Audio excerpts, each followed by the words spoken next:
Hey guys, it's Giridhar here for Phonalicious, and today in this video I'm gonna unbox the newly launched OnePlus 5T, and I'll also share with you my first impressions and thoughts on this OnePlus 5T.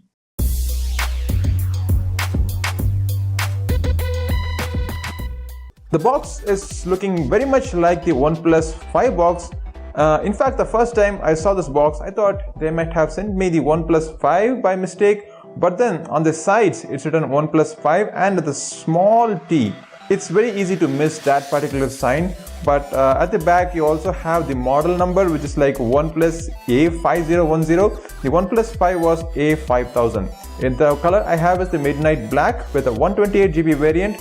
There is also a 64GB variant which has 6GB of RAM, and this one's got 8GB of RAM. SAR information and other details are all mentioned here.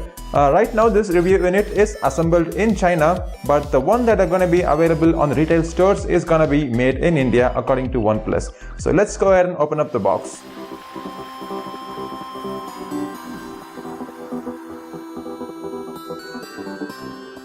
Okay, so opening up the box, the first guy to meet us is this OnePlus 5T.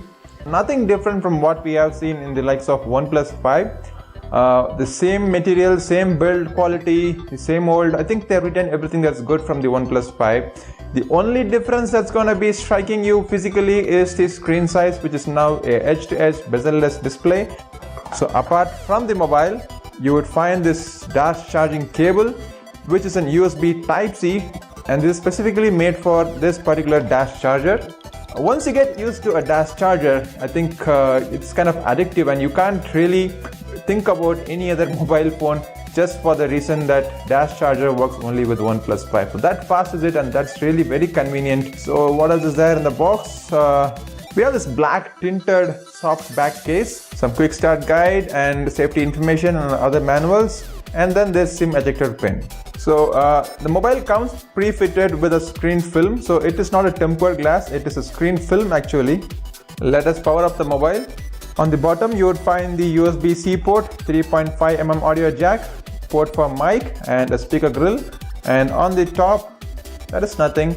On the back there is this dual camera setup and a dual LED flash, and the fingerprint sensor is now at the back because we have a bezel-less display. The bezels are really thin. It's not really bezel-less, it's like edge-to-edge thin bezels. Though the mobile has the chin at the top and the bottom, it's very difficult to include a fingerprint sensor at the bottom. And on this side you would find this famous alert slider, which lets you toggle between different sound profile. I just click of a button, and then we have this volume rocker at this side and the power button on the right side. So above the power button is also the SIM card tray, which is a dual hybrid SIM card tray. So the internal memory is about 128GB on my mobile, so I don't have to worry much about the internal storage being expandable by a dedicated SD card. Okay, so I've already set up the Face ID. So let's quickly check out if the Face ID is working or not. Okay, so yeah, it works. You can see that the moment the screen is awake, it detects for a face, and if the valid face is registered, it actually unlocks the mobile. It's pretty fast. So to start off with, the screen looks really big, it's really huge. It's almost a 6-inch screen here. Well, the bezels are really thin. The screen is bright and vivid under indoor lighting conditions. Again, I'll have to take it for a spin in other lighting conditions to come to a final conclusion. We have the Oxygen OS running on top of Android 7.1.1. This mobile is due for Oreo update very soon. Okay, so let me quickly show you the camera app. The 20 megapixel additional sensor is not a telefocus sensor. It still has the same focal length as the other 16 megapixel sensor, but what it does is it just enhances the picture quality. But then the camera app here, it still has the 1x 2x toggle, which is still a digital zoom and not the optical zoom like we saw in the OnePlus 5. I would have preferred an optical zoom over another 20 megapixel sensor. Anyway, this is an HDR toggle, and then we have this screen aspect ratio toggle for the picture, and we have a toggle for different flash conditions and a timer here. Well, you can also swipe up to go to portrait mode and swipe down to go to the video mode. And then there is this selfie toggle here, so you can click to switch the front camera. And also the front camera, you get this pretty much all the toggles here. So the flash here it's not an LED flash, it's just a screen flash. And also you have different modes here like the slow motion, pro mode, time lapse, panorama, portrait and video. Yeah, that's even available for the back end camera as well. So anyway, I love to test out all these modes. Pretty interesting, especially pro mode. I like this histogram which they have thrown in the pro mode. Really helpful if you really know what you're doing with your camera. Yeah, let's see some sample photos which I just clicked.